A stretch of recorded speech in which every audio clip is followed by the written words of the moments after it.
দীর্ঘ ১৭ বছর পর দেশে মাটিতে ফিরে তারেক রহমান বলেছিলেন, আই হ্যাভ এ প্ল্যান, যা দেশের মানুষের কাছে কৌতূহল ও আগ্রহের জন্ম দেয়। মঙ্গলবার সেই প্ল্যান জনগণের সামনে প্রকাশ করেছেন তিনি। রাজধানীর বনানীতে বেগম খালেদা জিয়ার আত্মার মাগফিরাত কামনা করে আয়োজিত দোয়া অনুষ্ঠানে খাতভিত্তিক সংকট সমাধানে পরিকল্পনা তুলে ধরেন বিএনপি চেয়ারম্যান। এ সময় আসছে নির্বাচনে জয়লাভের জন্য দোয়া চান তিনি। যানজট, পানি ও বায়ুদূষণ, গ্যাস বিদ্যুতের সংকট সহ বহুমুখী সংকটে রাজধানীর মানুষ।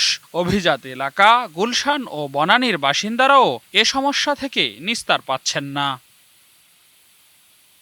মঙ্গলবার বনানীতে আয়োজিত এক দোয়া অনুষ্ঠানে এই আসনের ধানের শীষের প্রার্থী তারেক রহমানের কাছে এসব সংকটের কথা তুলে ধরে ডজন খানেক সামাজিক সংগঠন জানতে চায় তারেক রহমানের পরিকল্পনার কথা। সামনে আমাদের অতি প্রতীক্ষিত জাতীয় সংসদ নির্বাচন। গত ২৫ ডিসেম্বর দেশে ফিরে যে পরিকল্পনার কথা জানিয়েছিলেন তারেক রহমান, ঢাকা ১৭ আসনের নাগরিকদের উদ্দেশ্যে খাতভিত্তিক সে পরিকল্পনা তুলে ধরেন তিনি। ফরিদপুর এরিয়াতে যেই ভোকেশনাল ইনস্টিটিউশনগুলো আমরা করব, ঠিক সিমিলার প্রবলেম কিন্তু আপনার একই প্রবলেম, পপুলেশনের একই প্রবলেম ইটালিতেও আছে।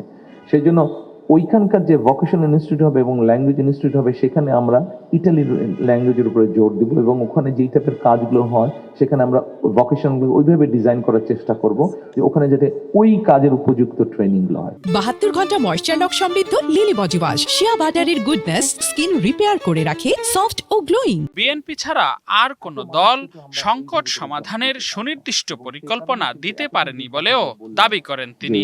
সকলকে যে আমরা দেশের ভিতরেই সুবিধা দিতে পারবো তা না, দেশের বাইরেও আমরা সুবিধা দেওয়া, দেশের বাইরেও যাতে যেতে পারে সেই ব্যবস্থাটাও আমরা গড়ে তুলতে চাই। সেই জন্যই এতক্ষণ আপনাদের সামনে আমি তুলে ধরলাম আই হ্যাভ এ প্ল্যানের একটি অংশ আপনাদের সামনে তুলে ধরলাম। নির্বাচনের আনুষ্ঠানিক প্রচারণা শুরু না হওয়ায় সরাসরি ভোট না চাইলেও এলাকাবাসীর দোয়া চান তারেক রহমান। সম্মানিত উপস্থিতিবৃন্দ, রেদওয়ানুল হক, ডিবিসি নিউজ, ঢাকা।